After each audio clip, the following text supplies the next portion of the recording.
The commotion at the party next door woke them up, but watching this video shocked neighbors in West Dallas. 4 men with guns scaling a fence into a backyard, looking around, then making an escape over another fence into a waiting car. 3 people were shot to death at a short-term rental in West Dallas, including a young woman only 19 years old. It's just after midnight, Memorial Day weekend. A 2-story house in West Dallas is loud and full of life. Music, laughter, maybe 150 people inside. Young people, people who just wanted to have a good time. Then someone knocks at the front door, and within minutes, 3 of those people are dead. On May 26, 2026, at 12:20 in the morning, Dallas police responded to a shooting call on Vilbig Road in West Dallas. Officers arrived to chaos. Dozens of people running, screaming, scattering from a large short-term rental home. Inside, they found 3 people shot. 2 pronounced dead at the scene. A 3rd rushed to the hospital, dead shortly after. A 4th had already driven themselves to a separate hospital with a gunshot wound. The suspect? Gone. No description. No arrest. Nothing. 3 young people dead. 3 families shattered. And somewhere in this city, the person who pulled that trigger is still free. That is the case of Jaiden Cooper, Journie Griffin, and Jaiclyn Scott. Before we go further, and I mean this genuinely, if you're watching this, you're helping make sure these names don't get forgotten. These were real people with real families still waiting for justice. If you believe they deserve to have their story told, hit that like button right now. Subscribe to Mystora Crimes and click the bell, because the moment we stop paying attention is the moment cases like this go cold forever. Don't let that happen. The address was 3722 Vilbig Road, a short-term rental, booked by the night, no host on site, no one checking who came through the door. Someone booked it for a party that Memorial Day weekend. What happened inside changed everything. And it starts with understanding who these 3 people actually were. Jaiden Cooper had just turned 24. That month, his birthday had just passed, and the people who loved him were still celebrating. His childhood friend Mimi Stanford told reporters that Jaiden was genuine, that he wanted to travel, go on adventures, experience the world. She grew up with this man. She knew who he was before the internet got hold of his name. Because within hours of the shooting, graphic videos and what witnesses described as AI-generated images started circulating on Facebook. Fake content, false narratives, people building their own version of what happened before Jaiden's family had even been formally told he was gone. Mimi watched all of it in real time, furious and grieving at the same time, fighting to protect his memory from a machine that turns tragedy into content. Think about what that does to a family. Then there's Journie Griffin, 19 years old. She had just graduated. Her mother, Cecilia, described Journie as full of life, personality, and potential.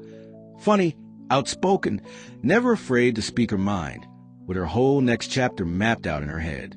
She had just stepped across the finish line. She was at the beginning of everything. And Jaiclyn Scott, 20 years old, 2 decades on this earth, ages 19, 20, and 24, all at a party on a holiday weekend. None of them the intended target. That's what police believe. All 3 caught in crossfire that was never meant for them. They were bystanders. They weren't in the dispute. They were just there at the wrong house, the wrong hour, when the wrong people showed up at the door. So who showed up? And what set everything off? Here's what investigators were able to establish. The party was massive. Anywhere from 50 to 150 people inside a 2-story home. Multiple rooms, multiple floors, people everywhere. And at some point in those early hours, a group arrived at the front door uninvited. According to Dallas police, that arrival triggered a physical altercation at the entrance. A confrontation. Pushing, shouting. The kind of moment where the entire room feels the energy shift. And then it escalated. Fast. A neighbor relayed what people who were inside told him. That whoever was shooting was upstairs, firing down into the partygoers below. Let that sit with you. You're at a party. You're not involved in whatever is happening at the door. You're minding your business. And suddenly shots are coming from above you. People around you are dropping. And 150 people are all trying to get out of the same house at the same time. That is the scene police walked into. And then the suspect or suspects just walked out, vanished in the chaos. No description released. No arrest made. Here's what genuinely disturbs me. Between 50 and 150 people witnessed some portion of what happened that night. And weeks later, we still have no public suspect description. I'm not here to judge anyone for their silence. The relationship between certain communities and law enforcement is complicated, and that conversation matters. But somewhere in that crowd is at least one person who looked the shooter in the face. At least one person who is carrying that knowledge right now. And then there's the fourth victim, the survivor, the person who drove themselves to the hospital and has never been publicly named. Their account has never been released. What does that person know? Let's zoom out, because this case isn't just about one night. It's about a system that failed these three people before the first shot was fired. The house on Vilbig Road was a short-term rental with no host on site, no vetting, no accountability for who walked through that door. And neighbors had been sounding the alarm. Ernesto Martinez, who lived next door, described being woken up by people running through his backyard, feet from the bedroom where his wife and two young children were sleeping. Going through my head, it's my kids. My kids were asleep. Be able to just go to sleep with my kids at 9 p.m. and not have to worry about if the Airbnb next door is behaving. He heard the shots. He called police multiple times. And when investigators looked into it, Dallas police said they couldn't find those calls in their system. He called. Nothing happened. 3 people died hours later. After the shooting, Airbnb reportedly terminated the listing and said they were investigating, but didn't respond to press requests for comment. And here's what makes this even colder. Dallas had already tried to do something about this. The city passed zoning ordinances in 2023 to restrict short-term rentals in residential neighborhoods. A state appeals court struck them down, ruled the city couldn't enforce the ban because it violated property owners' rights. Dallas fought it all the way to the Texas Supreme Court. While they waited, they were legally powerless. 3 people died in a house Dallas had spent years trying to shut down and couldn't. Social media reports, unverified, not confirmed by police, suggested the shooting may have stemmed from an ongoing dispute.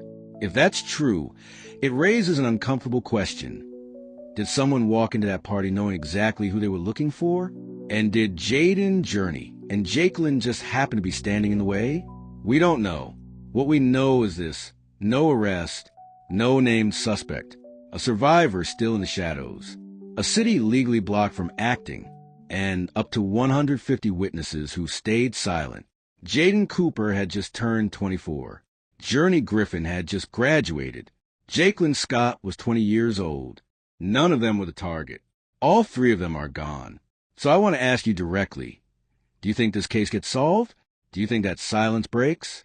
Or does this become another unsolved case in a city already full of them? Drop your theory in the comments. Tell me what you think happened in that house. Because these 3 people deserve more than a headline that fades in a week. If this story moved you, subscribe to Mystora Crimes right now and click that bell. The only way cold cases stay warm is if enough people keep talking about them. Mystora Crimes, where secrets, justice, and humanity collide.